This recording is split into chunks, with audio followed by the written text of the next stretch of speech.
empreendedorismo, diversidade, superação e muito mais. Sejam muito bem-vindos ao Empúria Podcast. E aí, o empreendedorismo de fato mesmo só veio quando eu ingressei na universidade e eu tinha muita facilidade, né, para as normas da BNT, né, que todo mundo chora, né, trabalho acadêmico, trabalho de TCC, e eu tinha essa facilidade para aprender, e as pessoas me pediam muito ajuda, e foi a partir daí que eu comecei a empreender, ajudando as pessoas com trabalhos acadêmicos e com formatação de trabalho. E eu não parei mais, porque os próprios alunos da universidade faziam o boca a boca do meu trabalho. E aí, quando eu me formei, eu falei, agora... Você já estava dando mentoria. Eu já dava mentoria dentro da universidade. Você só não dava essa nomenclatura. Você Exatamente. E aí, quando eu me formei, eu fiz serviço social. Falei, agora eu vou me dedicar à profissão. E aí eu descobri que eu poderia também ser assistente social autônoma. Na minha profissão nós chamamos assim, né? Mas de uma forma que eu possa trabalhar assim, como empreendedora, de fato, né? Então, eu continuei no empreendedorismo, trabalho na minha área, né? Como assistente social autônoma, presto serviços a instituições.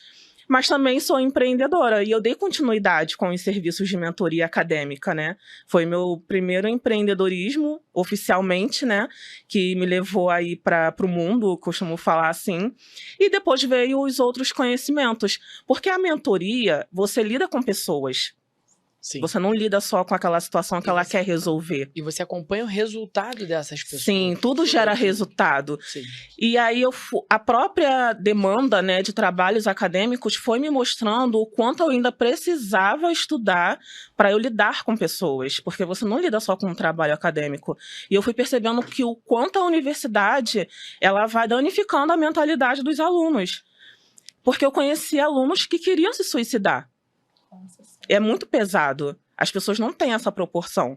Alunos com depressão, alunos com síndrome de pânico, alunos com diversas, né, problemas mentais. Aí entra também a sua escolha. E aí uma coisa foi puxando a outra.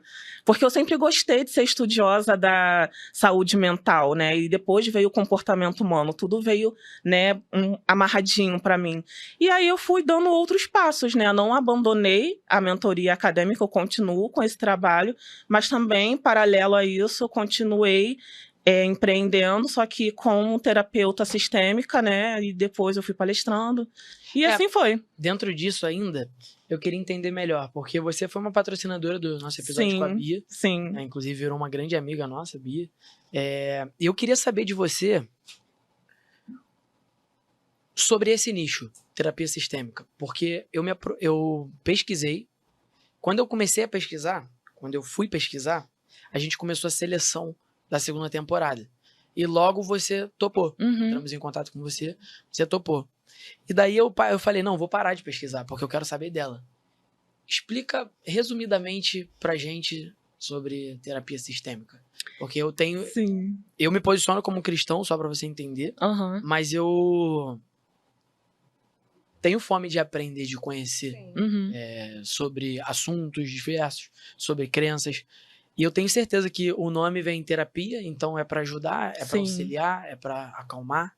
E eu queria saber um pouco, fala um pouco pra gente. Então, a constelação, ela já existe há mais de 20 anos, né? E aqui no Brasil, muitas pessoas ainda não conhecem. Mesmo ela já tendo esse tempo todo, né? Já sendo trabalhada em diversos lugares, mas ainda muitas pessoas não conhecem.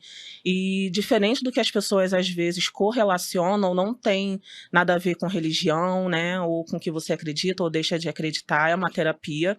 Mas diferente de psicologia, a constelação ela trabalha um único assunto numa única sessão. E na psicologia, você vai trabalhar um assunto específico, às vezes, em uma determinada quantidade de sessões. Por exemplo, eu, quando fiz terapia, eu levei 6 sessões para conseguir falar sobre mim. Eu não conseguia falar sobre mim em uma única sessão.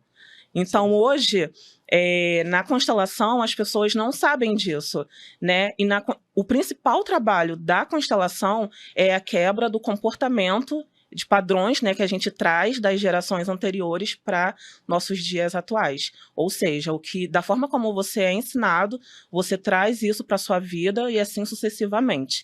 E assim são as crenças. Todo sentido. Sim, e assim são as crenças também, crença limitante, crenças de escassez. Então a constelação ela traz tudo isso, principalmente também a área da saúde que as pessoas não trazem, porque na saúde a gente também é leal à doença dos familiares e a gente traz também certas coisas e a gente também não sabe.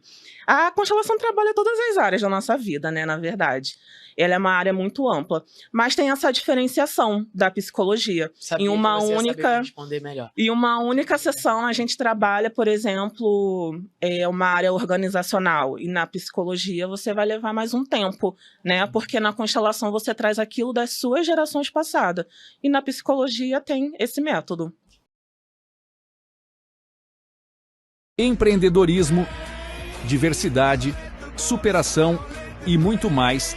Sejam muito bem-vindos ao Empúria Podcast.